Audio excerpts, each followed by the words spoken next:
The psychology of people who cry easily. Hypersensitivity or emotional overload? You cry easily. Sometimes it's because of small things. Sometimes because of things that nobody notices. And even when you try to hold back, your body speaks for you. As if each tear were an old memory searching for a way out. And maybe it's not weakness. It's just the weight you've been carrying for years. You realize you cry for reasons that would seem small to other people. Sometimes it's a song, a gesture, a phrase that touches nowhere, and at the same time, touches everything inside you. It's as if your emotions are always on the surface, ready to emerge with any stimulus. And even when you try to control them, your body insists on revealing what you tried to hide.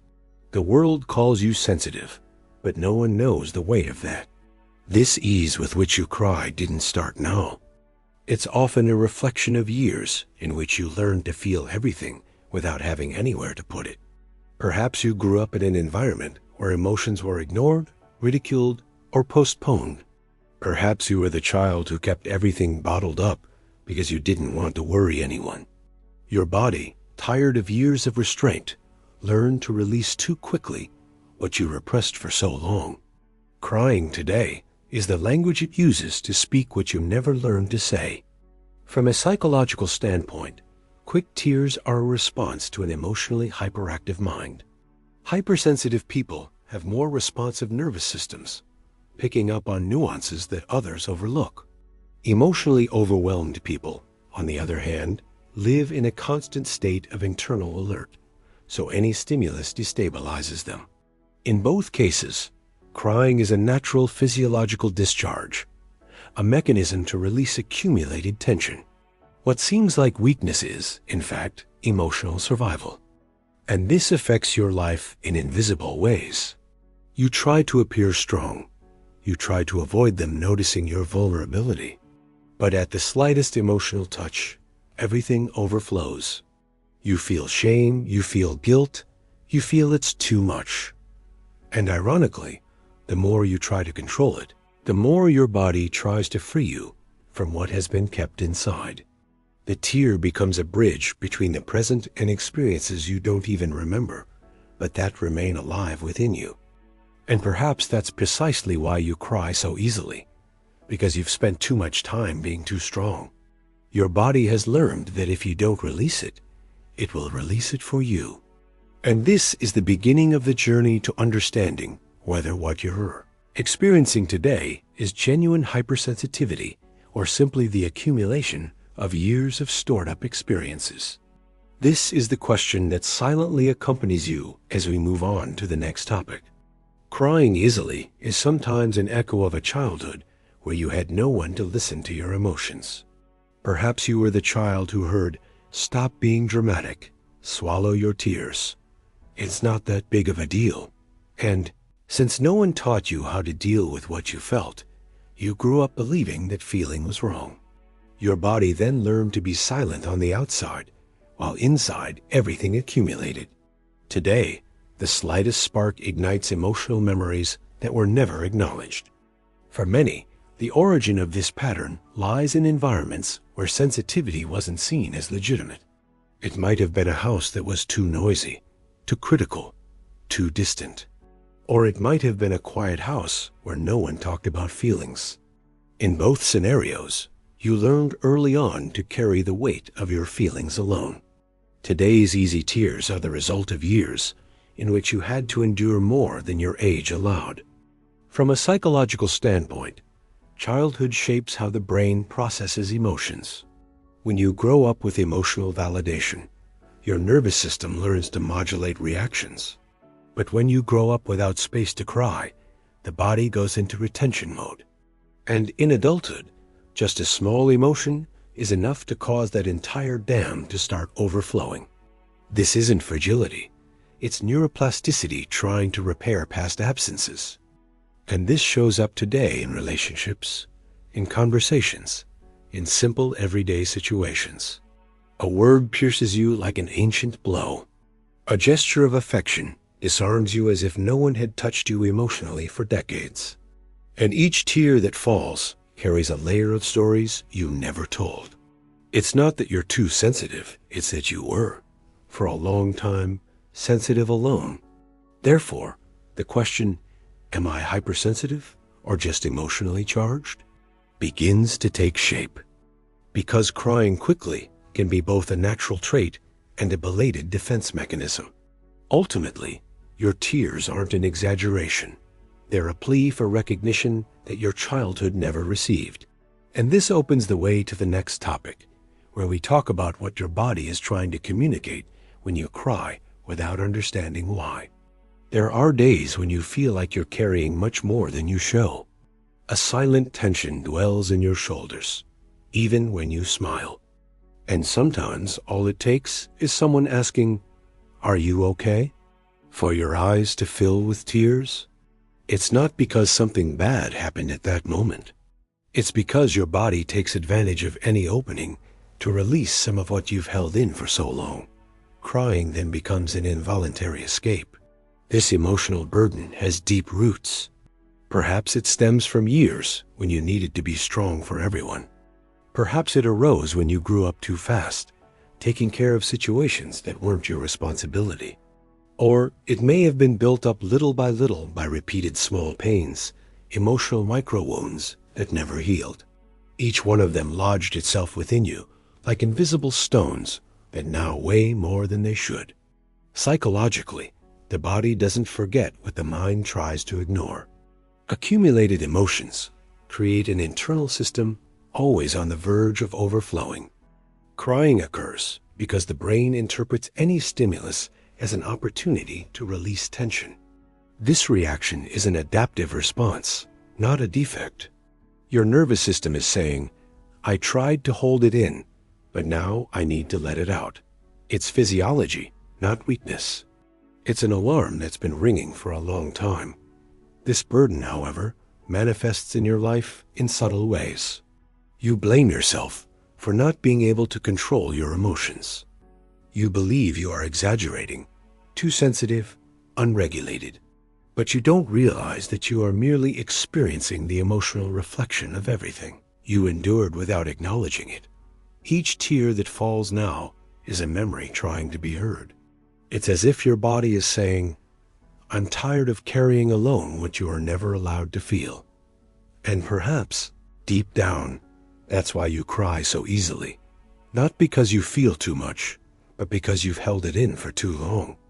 Your tears are an attempt to reorganize the internal chaos you're trying to disguise. And it's at this point that the difference between hypersensitivity and emotional overload emerges, a difference that begins to become clearer as we move on to the next topic, where we explore the inner workings of the sensitive mind. Highly sensitive people don't see the world the way others do. They pick up on nuances, emotional tones, micro-expressions, and subtleties that go unnoticed by most. It's as if their senses are working at a higher volume, feeling every detail with double the intensity. This makes simple emotions gain weight, depth, and texture. And when something touches you, it touches you completely, not halfway. This way of feeling usually begins early. Many hypersensitive children demonstrate heightened perception from a young age. They notice family tensions, perceive mood swings, and possess a natural empathy that seems greater than their age. They grow up observing what no one says and absorbing what no one notices. Over time, the world becomes more emotionally intense, as if each experience has an amplified impact. This is not a choice. It's their nature. From a psychological standpoint, hypersensitive brains exhibit heightened activity in regions linked to empathy, intuition, and emotional processing. These are people who feel before they think, who grasp before they rationalize. Easy crying, in this case, is a physiological response proportional to the intensity with which the stimulus is perceived. A compliment touches deeply. Criticism pierces like an arrow. Silence weighs like an unannounced storm. Everything arrives faster and deeper. This sensitivity increases emotional vulnerability, but it also amplifies the beauty of experiences. You feel the world with a rare kind of depth that many envy and few understand. But precisely because you feel so much, you become more exposed to emotional fatigue, burnout, and involuntary bursts of tears. Each emotion becomes a river, not a drop. And you try to control this river while the world asks you to be normal.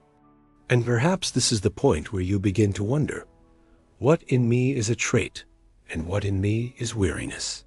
What is natural sensitivity and what is an old wound? The truth is that both coexist, and differentiating each layer requires gentleness with yourself. In the next topic, we will delve deeper into this intersection between sensitivity and accumulated pain, the space where your tear is born even before you understand why. Sometimes you think you're crying over something that just happened, but in reality, your body is using the moment to release old pain, a memory that's been stored away, a trauma you haven't named, a burden that never found a way out. The crying comes as a silent collapse, an instinctive way of saying, I can't hold it in anymore. And before you know it, you're overflowing inside. The human body is wise, even if painful. It keeps records of everything the mind tries to forget. Every repressed emotion transforms into accumulated tension in the muscles, in the breathing, in the racing heart. Over time, this burden becomes too great to contain, and a small trigger is enough: a phrase, a gesture, a silence, for the body to seize the opening and expel some of what is suffocating it. Crying is the language of what you tried to swallow. Biologically, emotional crying reduces stress hormones and releases soothing neurochemicals. It's a self-regulating process, an attempt at internal balance. But when tears come too quickly, it reveals that the emotional system is overwhelmed. The brain is operating in a state of alert, interpreting neutral signals as emotional threats. Not because you are fragile, but because you are tired, deeply tired. This emotional exhaustion isn't always visible. You can work, talk, smile, function. But deep down, there's an old buildup begging for rest. And when the body realizes you're not listening, it speaks louder. It speaks through the lump in your throat, the tightness in your chest, the tear that appears without warning. It's as if it's saying, please look at me, I exist too. I also need to be cared for. And perhaps this is the point where you realize that your tears are not an exaggeration. They are a legitimate cry for help, a call for you to stop demanding so much of yourself, to acknowledge everything you have carried alone. From here, we begin to explore the other side of easy crying, not just as relief, but as a silent search for emotional comfort. This leads us to the next topic, where we will talk about the relationship between sensitivity and lack of space to exist emotionally. There are people who cry because they never had a safe space to feel. They grew up swallowing emotions, adjusting their posture, disguising vulnerabilities so as not to bother others. And as adults, they still don't know where to store what hurts. Tears, then, become the only possible place to deposit all this excess. It's like a glass that's always full, overflowing at the slightest touch, not because of fragility, but because of a lack of space. This lack of space takes many forms. It might have been a home where no one talked about feelings. It might have been a family that valued emotional strength above all else. It might have been a school where crying was a source of shame. Or it might have been life, which never gave you enough time to process what you were going through. In all these scenarios, you learn to adjust, but you never learn to express yourself. And now your body expresses for you. Psychologically, the absence of emotional validation in childhood leaves deep scars. Adults who haven't learned to identify and embrace feelings end up living in a constant state of internal confusion. Crying emerges as the only possible form of emotional organization. It helps the brain reorganize the chaos to create some kind of meaning in the face of what has been neglected. It's an attempt to give form to what could never be said. This experience generates fear, fear of being seen as weak, fear of being judged, fear of losing control. And so you try to hold back, try to take a deep breath, try to convince yourself that you don't need to cry. But your body knows you need to. It knows that tears are the only place where you still allow yourself to feel without censorship. And every time you hold back, you move even further away from the emotional healing you so desperately seek. And perhaps deep down, that's what makes your sensitivity so intense. You feel too much because you never had a place to put what you felt. Your tears today are what's left of an emotionally constricted childhood. And recognizing this doesn't weaken you, it liberates you. In the next section, we'll explore how this sensitivity can actually be a rare type of emotional intelligence that needs to be understood, not fought against. Many people believe that those who cry easily are weak, but they rarely perceive the hidden truth in that. Crying quickly doesn't mean incapacity, it means perception. It means noticing emotional nuances that others ignore. A sad look pierces you, a harsh word touches you, a kind gesture moves you. While many pass through the world unscathed, you connect with it deeply. And this ability, though painful, is a rare type of emotional intelligence. This intelligence began early, when you learned to observe before acting. Perhaps it was out of necessity, perhaps out of natural sensitivity, or perhaps a combination of both. Growing up perceiving family tensions, silent conflicts, and unspoken emotions taught you to see before being seen. You learned to read the world through emotions, as if you had an internal radar that was always active. And this shaped your unique way of relating to life. From a psychological standpoint, people who cry easily have greater activation in the brain areas responsible for empathy, emotional processing, and effective awareness. This means you simply feel more not in the sense of exaggeration, but in the sense of amplitude. Your mind processes layers that go unnoticed by most. The tear, in this case, is merely the natural reflection of this depth, a response proportional to the intensity of your perception. This emotional depth, however, comes at a cost. You absorb pain that isn't yours, carry burdens you didn't ask for, and get emotional over stories that no one else notices. Sometimes you feel it's too much for the world, but the truth is, the world feels too little. Your sensitivity isn't a flaw. It's an instrument too finely tuned for environments that play harsh notes. And that's why you overflow, not because of fragility, but because of an excess of emotional clarity. And perhaps deep down, it is precisely this intelligence that makes you human in a world that has forgotten how to feel. You cry not because you are weak, but because you are still alive. You still perceive, you still care, you still connect. In the next topic, we will talk about the internal conflict between protecting oneself from pain and, at the same time, remaining open to the world, a constant dilemma for those who feel more than they can express. Living with sensitivity is like always being between two worlds. In one, you want to protect yourself. Hold back your emotions, avoid getting hurt, appear strong. In the other, you want to feel fully, live intensely, connect, surrender. And this internal conflict creates constant tension, a silent battle between who you've learned to be and who you truly are. In this space, your tears are born as an inevitable consequence. This internal division has deep roots. Perhaps you grew up hearing that you needed to be strong, discreet, resilient. Perhaps you learned that showing emotion was a sign of weakness. Or perhaps you lived through experiences that taught you to shut yourself off in order to survive. Thus, you created a kind of emotional armor that you still use, even when you no longer need it. An old protection that no longer matches the person you are trying to be today. In psychology, this conflict is called emotional ambivalence. It's when the nervous system wants to release emotion, but the mind wants to control it.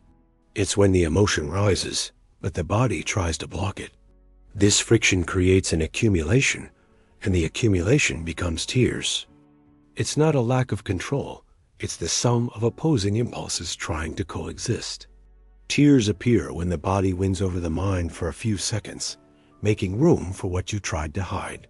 This conflict also explains why some situations disarm you so quickly.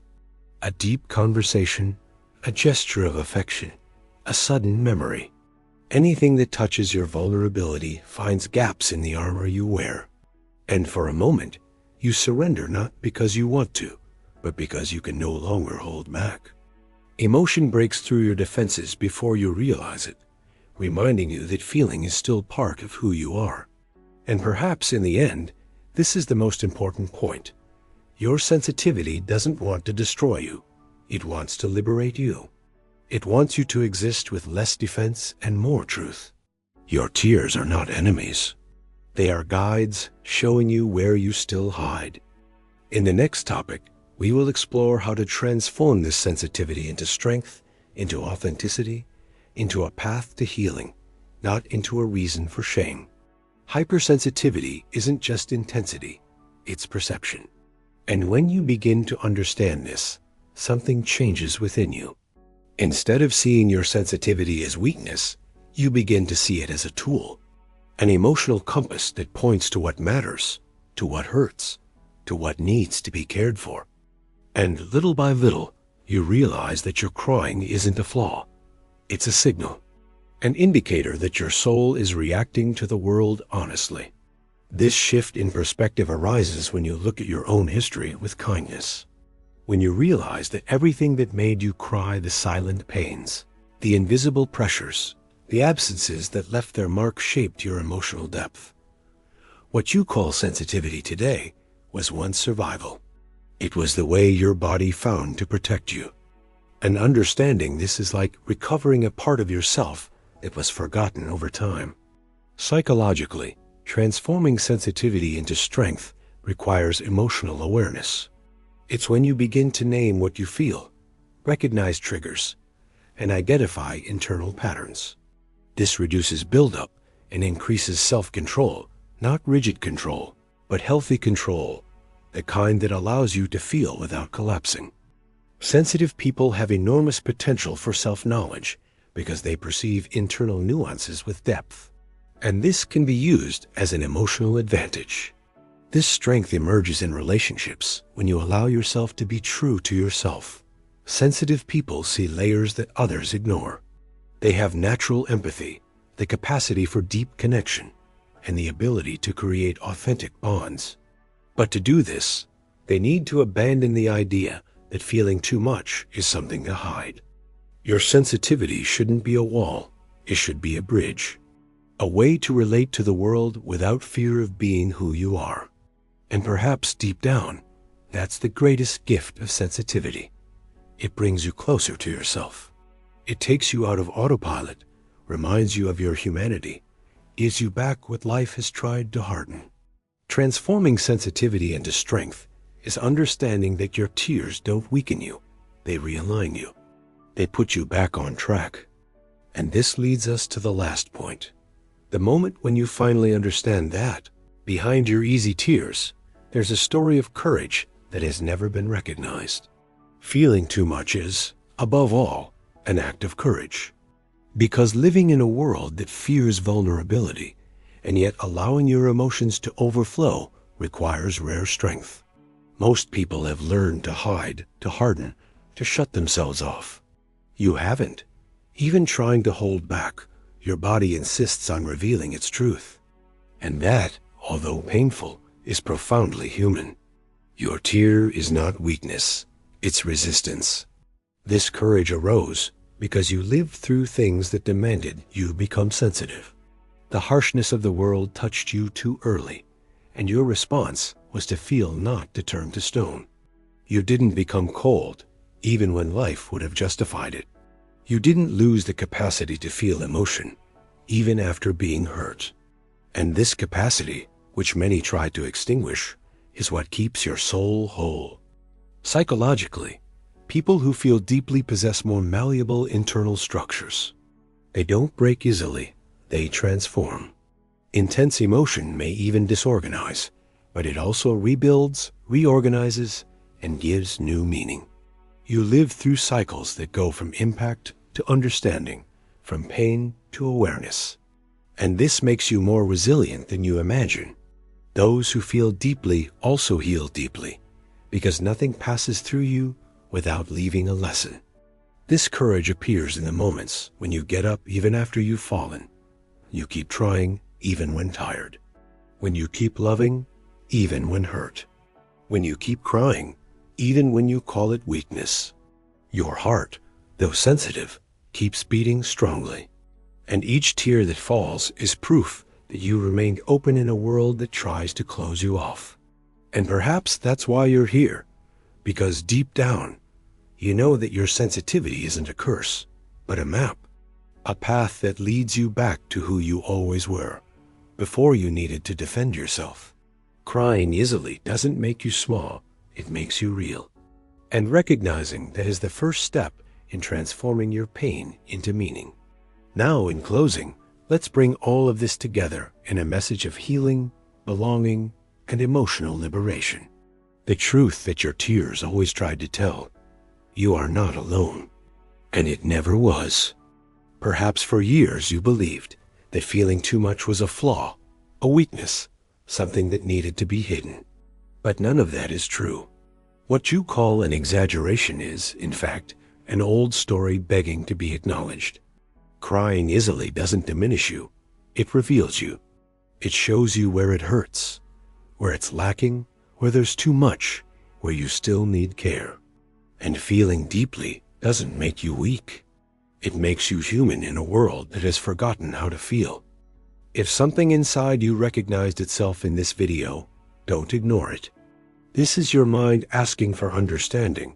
It's your body trying to free you from the silence. Writing, speaking, sharing, all of these things heal. Here, your emotions have a place. Here, sensitivity is not an exaggeration. It's identity. And if you feel this way, you belong on this channel. If this video touched you, leave a comment saying, "I feel more than I can explain." Share your story. Your emotions are not a burden, they are a map. And one can find their own path through their own truth.